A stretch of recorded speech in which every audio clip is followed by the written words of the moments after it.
ಗೃಹಲಕ್ಷ್ಮಿ ಯೋಜನೆಯಲ್ಲಿ ಭಾರಿ ಲೋಪ. ಒಂದೇ ಖಾತೆಗೆ ಸಾವಿರಾರು ಫಲಾನುಭವಿಗಳ ಹೆಸರು. ಗೃಹಲಕ್ಷ್ಮಿ ಲೋಪ ಸಿಎಜಿ ವರದಿಯಲ್ಲಿ ಉಲ್ಲೇಖ. ಗೃಹಲಕ್ಷ್ಮಿ ಯೋಜನೆಯಲ್ಲಿ ಬರೋಬ್ಬರಿ 75,000 ಕೋಟಿಯನ್ನ ಇದುವರೆಗೂ ವಿತರಣೆ ಮಾಡಿರುವಂತಹ ರಾಜ್ಯ ಸರ್ಕಾರ. ಈ ಯೋಜನೆ ಅಡಿಯಲ್ಲಿ 75,000 ಕೋಟಿ ವಿತರಣೆಯಾಗಿದೆ. ಆದ್ರೆ ಪೋಲಾಗಿರೋದು ಜಾಸ್ತಿ ಅನ್ನೋದು ಸಿಎಜಿ ವರದಿಯಲ್ಲಿ ಗೊತ್ತಾಗಿದೆ. ಸಿಎಜಿ ವರದಿಯಲ್ಲಿ ಪ್ರತಿಯೊಂದು ವಿಚಾರಗಳನ್ನ ಅಂಕಿ ಸಂಖ್ಯೆಗಳ ಉಲ್ಲೇಖವನ್ನ ಮಾಡಲಾಗಿದೆ. ಇದುವರೆಗೂ ಗೃಹಲಕ್ಷ್ಮಿ ಯೋಜನೆಯ ಅಡಿಯಲ್ಲಿ 75,000 ಕೋಟಿ ಹಂಚಿಕೆಯಾಗಿದೆ. 19,020 ಫಲಾನುಭವಿಗಳಿಗೆ ಒಂದೇ ಬ್ಯಾಂಕ್ ಖಾತೆ ಇದ್ರೂ ಕೂಡ ಹಣ ಹೋಗಿದೆ. ಸಿಎಜಿ ವರದಿಯಲ್ಲಿ ಉಲ್ಲೇಖ ಆಗಿರುವಂತದ್ದು ನ್ಯೂಸ್ 18 ನಲ್ಲಿ ಎಕ್ಸ್ಕ್ಲೂಸಿವ್ ಆದಂತಹ ಮಾಹಿತಿ ಇದು. 8,995 ಖಾತೆಗಳಿಗೆ ಬರೋಬ್ಬರಿ 1.80 ಕೋಟಿ ಪದೇ ಪದೇ ಜಮೆ ಆಗಿರುವುದು ಕಂಡು ಬಂದಿದೆ. 10,36,308 ಫಲಾನುಭವಿಗಳ ಬ್ಯಾಂಕ್ ಖಾತೆ ಬದಲಾವಣೆ ಆಗಿದೆ ಕೂಡ ಈ ಹಂತದಲ್ಲಿ. ಇನ್ನೊಂದು ವಿಚಾರ, ಬ್ಯಾಂಕ್ ಖಾತೆನೇ ಇಲ್ಲದೆ 23,262 ಫಲಾನುಭವಿಗಳಿಗೂ ಕೂಡ ಹಣ ಹೋಗಿದೆ. ಹೇಗೆ ಸಾಧ್ಯ ಅನ್ನೋ ಪ್ರಶ್ನೆ. ಈ ಬಗ್ಗೆ ಸಿಎಂ ಸಭೆಯಲ್ಲೂ ಕೂಡ ಸಿಎಜಿ ವರದಿ ಉಲ್ಲೇಖ ಆಗಿದೆ. ಇದೇ ವರದಿ ಆಧರಿಸಿ ಅನರ್ಹರ ಪತ್ತೆಗೆ ಈಗ ರಾಜ್ಯ ಸರ್ಕಾರ ಕ್ರಮಗಳನ್ನ ಕೈಗೊಳ್ಳುತ್ತಾ ಇದೆ. ಬ್ಯಾಂಕ್ ಖಾತೆ ಇಲ್ಲದವರ ಖಾತೆಗೆ 46.52 ಕೋಟಿ ಸಂದಾಯ ಆಗಿದೆ, ವಿತರಣೆಯಾಗಿದೆ. ಸಿಎಜಿ ವರದಿ ಬಗ್ಗೆ ಉಲ್ಲೇಖ ಆಗಿದೆ ಸಿಎಂ ಸಭೆಯಲ್ಲಿ. ಸೊ ಹಾಗಾಗಿ ಅನರ್ಹರ ಪತ್ತೆಗೆ ಫಿಲ್ಟರ್ ಮಾಡೋದಕ್ಕೆ ರಾಜ್ಯ ಸರ್ಕಾರ ತೀರ್ಮಾನವನ್ನ ಕೈಗೊಂಡು ಮೊನ್ನೆ ತಾನೇ ಈ ಬಗ್ಗೆ ಪರಿಷ್ಕರಣೆಯನ್ನ ಮಾಡುವ ವಿಚಾರಕ್ಕೆ ಸಂಬಂಧಪಟ್ಟಂಗೆ ಹಲವು ವಿಚಾರಗಳನ್ನ ರಾಜ್ಯ ಸರ್ಕಾರ ಖುದ್ದಾಗಿ ಸಿಎಂ ಡಿ.ಕೆ. ಶಿವಕುಮಾರ್ ಅವರು ಪ್ರಸ್ತಾಪವನ್ನ ಮಾಡಿದ್ರು. ಗೃಹಲಕ್ಷ್ಮಿ ಮತ್ತು ಗೃಹ ಜ್ಯೋತಿ ಎರಡೂ ಯೋಜನೆಗಳಿಗೆ ಸಂಬಂಧಪಟ್ಟಂಗೆ ಹೊಸದಾಗಿ ಅರ್ಜಿ ಆರಂಭದಲ್ಲಿ ಅರ್ಜಿ ಸಲ್ಲಿಕೆ ಮಾಡಬೇಕು ಅನ್ನುವಂಥ ನಿರ್ಧಾರ ಇತ್ತು. ಬಟ್ ಪರ ವಿರೋಧದ ಚರ್ಚೆ ನಂತರದಲ್ಲಿ ಹೊಸ ದಾಖಲೆಗಳನ್ನು ಕೊಡಬೇಕು ಅಂತ ಕಾರಣ ಈ ಅಂಕಿ ಸಂಖ್ಯೆಗಳನ್ನ ಗಮನಿಸ್ತಾ ಇದ್ದೀವಿ. ಅನರ್ಹರ ಪತ್ತೆಗೆ ಸರ್ಕಾರ ಮುಂದಾಗಿರೋದು.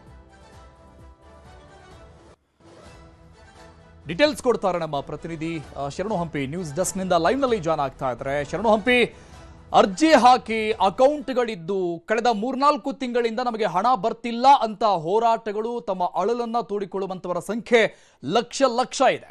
ಬಟ್ ಇಲ್ಲಿ ನೋಡ್ತಾ ಇದ್ರೆ ಬ್ಯಾಂಕ್ ಅಕೌಂಟ್ಗಳೇ ಇಲ್ಲ, ಪದೇ ಪದೇ ಹಣ ಹೋಗಿದೆ. ಹೇಗೆ ಸಾಧ್ಯ ಇದು ಅಂತ? ಖಂಡಿತ ಅರುಣ್, ಈ ಕಾರಣಕ್ಕಾಗಿ ಸಿಎಜಿ ಆಡಿಟ್ ರಿಪೋರ್ಟ್ ಏನಿದೆ, ಈ ರಿಪೋರ್ಟ್ ತುಂಬಾನೇ ಮಹತ್ವ ಪಡಿತಾ ಇದೆ. ಈ ಕಾರಣಕ್ಕಾಗಿ ಗ್ಯಾರಂಟಿ ಸ್ಕೀಮ್ಗಳಲ್ಲಿ ತುಂಬ ಪ್ರಮುಖವಾದಂಥ ಗ್ಯಾರಂಟಿ ಸ್ಕೀಮ್ ಗೃಹಲಕ್ಷ್ಮಿ ಸ್ಕೀಮ್ ಏನಿದೆ, ಅದು ಪ್ರತಿ ತಿಂಗಳು ಮನೆ ಹೆಂಡತಿಯರಿಗೆ 2,000 ರೂಪಾಯಿ ಹಣ ಕೊಡಬೇಕು ಅನ್ನೋದು. ಸೊ ಈ ಕಾರಣಕ್ಕಾಗಿ ಇದು ಈಗ ಪರಿಷ್ಕರಣೆ ಕಾರಣ ಕೂಡ ಆಗ್ತಾ ಇದೆ. ಬಹಳ ಪ್ರಮುಖವಾಗಿ ಸಿಎಜಿ ವರದಿಯಲ್ಲಿ 4 ಬಹಳ ಪ್ರಮುಖ ಅಂಶಗಳ ಹಿನ್ನೆಲೆಯಲ್ಲಿ ಈಗ ಸಾಕಷ್ಟು ಲೋಪಗಳಾಗಿದೆ ಅನ್ನೋದು ಮೇಲ್ನೋಟಕ್ಕೆ ಬಹಳ ಸ್ಪಷ್ಟವಾಗಿ ಕಂಡು ಬರ್ತಾ ಇದೆ. ಇದರಲ್ಲಿ ಬಹಳ ಪ್ರಮುಖವಾಗಿ 19,000 ಫಲಾನುಭವಿಗಳಿಗೆ ಒಂದೇ ಬ್ಯಾಂಕ್ ಒಂದೇ ಖಾತೆಗೆ ಹಣ ಹೋಗಿದೆ. ಇದು ಹೇಗೆ? ಇದು ನಿಜವಾಗ್ಲೂ ಕೂಡ ಹೈಲಿ ಇಂಪಾಸಿಬಲ್. ಬಟ್ ಆದರೆ ಆಗಿದೆ. ಯಾವ ಕಾರಣಕ್ಕಾಗಿ ಆಯಿತು, ಯಾವ ರೀಸನ್ನು ಅಂಥೇಳಿ ಮಾಹಿತಿಯನ್ನು ಕೊಡಿ ಅಂತಂದರೆ ಮಹಿಳಾ ಮತ್ತು ಮಕ್ಕಳ ಅಭಿವೃದ್ಧಿ ಇಲಾಖೆ ಇದುವರೆಗೂ ಕೂಡ ಮಾಹಿತಿಯನ್ನು ಸ್ಪಷ್ಟೀಕರಣ ಕೊಡುವಂಥ ಕಾರ್ಯನೂ ಕೂಡ ಮಾಡಿಲ್ಲ. ಇದರ ಜೊತೆಗೆ 8,995 ಖಾತೆಗಳಿಗೆ ಅಂದಾಜು 1,80,00,000 ಹಣ ಪದೇ ಪದೇ ಜಮೆ ಆಗಿದೆ ಈ ಅಕೌಂಟ್ಗಳಿಗೆ. ಅಂದರೆ 8,995 ಅಕೌಂಟ್ಗಳಿಗೆ 2 ತಿಂಗಳಾದಮೇಲೆ ಮತ್ತೊಂದು ಸರಿ, 1 ತಿಂಗಳಾದಮೇಲೆ ಒಂದು ಸರಿ, 15 ದಿನ ಆದಮೇಲೂ ಕೂಡ ಒಂದು ಸರಿ ಪದೇ ಪದೇ ಹಣ ಜಮೆ ಆಗಿರೋದು ಯಾಕೆ? ನಿಯಮಿತವಾಗಿ ಯಾವಾಗ ಎಲ್ರಿಗೂ ಕೂಡ ಫಲಾನುಭವಿಗಳಿಗೆ ರಿಲೀಸ್ ಆಗಬೇಕು ಆ ಸಂದರ್ಭದಲ್ಲಿ ಮಾತ್ರ ಅಲ್ಲ, ಅದಾದಮೇಲೂ ಕೂಡ ಮಿಡಲಲ್ಲಿ ಈ ಹಣ ರಿಲೀಸ್ ಆಗಿರೋದು ಹೇಗೆ, ಯಾವ ಕಾರಣಕ್ಕಾಗಿ ಅನ್ನುವಂಥ ಪ್ರಶ್ನೆನೂ ಕೂಡ ಮಾಡಿದೆ. ಇದಕ್ಕೆ ಸ್ಪಷ್ಟೀಕರಣ ಇದುವರೆಗೂ ಕೂಡ ಇಲಾಖೆಯ ಅಧಿಕಾರಿಗಳಿಂದ ಕೊಟ್ಟಿಲ್ಲ. ಇನ್ನೂ ಒಂದು ಪ್ರಮುಖವಾದಂಥ ವಿಚಾರ ಅಂದರೆ 10,36,308 ಫಲಾನುಭವಿಗಳು ಬ್ಯಾಂಕ್ ಖಾತೆಯನ್ನು ಕೂಡ ಪದೇ ಪದೇ ಬದಲಾವಣೆ ಮಾಡ್ಕೊಂಡಿದ್ದಾರೆ.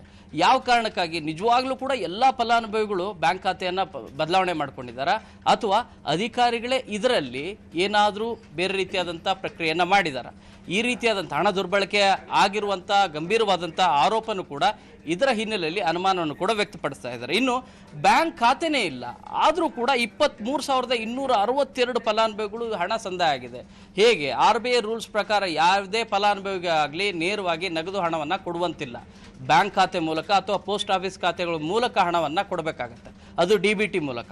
ಅದು ಪ್ರೊಸೀಜರು ಕೂಡ. ಆದರೆ 23,000 ಜನ ಫಲಾನುಭವಿಗಳಿಗೆ ಯಾವ ರೀತಿಯಾಗಿ ಹಣವನ್ನು ನಗದು ರೂಪದಲ್ಲಿ ಹಣವನ್ನು ಕೊಡಲಾಯಿತು, ಈ ಕುರಿತು ಕೂಡ CAG ಪ್ರಶ್ನೆಯನ್ನು ಮಾಡ್ತಾ ಇದೆ. ಈ ಪ್ರಶ್ನೆಗಳಿಗೆ ಇಷ್ಟೂ ಪ್ರಶ್ನೆ 4 ಪ್ರಮುಖವಾದಂಥ ವಿಚಾರಗಳಿಗೆ ಸ್ಪಷ್ಟೀಕರಣ ಕೊಡುವಂಥ ಕಾರ್ಯವನ್ನು ಇದುವರೆಗೂ ಕೂಡ ಮಹಿಳಾ ಮತ್ತು ಮಕ್ಕಳ ಅಭಿವೃದ್ಧಿ ಇಲಾಖೆ ಮಾಡಿಲ್ಲ. ಈ ಹಿನ್ನೆಲೆಯಲ್ಲಿ ಹಣ ದುರ್ಬಳಕೆ ಆಗಿದೆ ಅನ್ನೋದು ಮೇಲ್ನೋಟಕ್ಕೆ ಬಹಳ ಸ್ಪಷ್ಟವಾಗಿ ಕಂಡುಬರ್ತಾ ಇದೆ. ಈ ಹಿನ್ನೆಲೆಯಲ್ಲಿ CM ನೇತೃತ್ವದಲ್ಲಿ ಗ್ಯಾರಂಟಿ ಸ್ಕೀಮ್ಗಳ ಸಮಗ್ರ ಪರಿಷ್ಕರಣೆ ಕುರಿತಾದಂಥ ಸಭೆಯಲ್ಲೂ ಕೂಡ ಚರ್ಚೆ ಆಗಿದೆ. CAG ವರದಿಯಲ್ಲಿ ಎತ್ತಿರುವಂಥ ಪ್ರಶ್ನೆಗಳಿಂದವೆ, ಈ ಲೋಪಗಳಿಂದವೆ, ಇವುಗಳ ಕುರಿತು ನೀವು ಉತ್ತರವನ್ನು ಕೊಡಿ ಅಂತಲೂ ಕೂಡ CM ಖುದ್ದು ಇಲಾಖೆ ಅಧಿಕಾರಿಗಳಿಗೆ ಸೂಚನೆಯನ್ನು ಕೊಟ್ಟಿದ್ದಾರೆ. ಬಟ್ ಇದುವರೆಗೂ ಕೂಡ ಸ್ಪಷ್ಟೀಕರಣವನ್ನು ಕೊಡುವಂಥ ಕಾರಣವೂ ಕೂಡ ಆಗಿಲ್ಲ. ಈ ಹಿನ್ನೆಲೆಯಲ್ಲಿ ಗ್ಯಾರಂಟಿ ಸ್ಕೀಮ್ ನಿಜವಾಗ್ಲೂ ಕೂಡ ಅರ್ಹ ಫಲಾನುಭವಿಗಳಿಗೆ ಹಣ ಸೇರಬೇಕು. ಆದರೆ ಇಲ್ಲಿ ಅಧಿಕಾರಿಗಳೇ ಹಣವನ್ನು ದುರ್ಬಳಕೆ ಮಾಡಿಕೊಂಡಿರುವಂಥ, ಶಾಮೀಲಾಗಿರುವಂಥ ಗಂಭೀರ ಆರೋಪ ಇದೆ. ಈ ಕುರಿತು ಉತ್ತರವನ್ನು ಇಲಾಖೆ ಅಧಿಕಾರಿಗಳು ನೀಡಬೇಕಾಗಿದೆ. ಬಟ್ ಮೇಲ್ನೋಟಕ್ಕೆ ಭಾಳ ಸ್ಪಷ್ಟವಾಗಿ ಕಂಡು ಬರ್ತಾ ಇರೋದು ಗ್ಯಾರಂಟಿ ಸ್ಕೀಮ್ನಲ್ಲಿ, ಗೃಹಲಕ್ಷ್ಮಿ ಸ್ಕೀಮ್ನಲ್ಲಿ ಹಣ ದುರ್ಬಳಕೆ ಆಗಿರೋದು, ಲೋಪಗಳು ಕಂಡು ಬರ್ತಾ ಇರೋದು ಸ್ಪಷ್ಟವಾಗಿ ಕಂಡು ಬರ್ತಾ ಇದೆ. Thank you Sharan Hampi ಡೀಟೇಲ್ಸ್ಗೆ.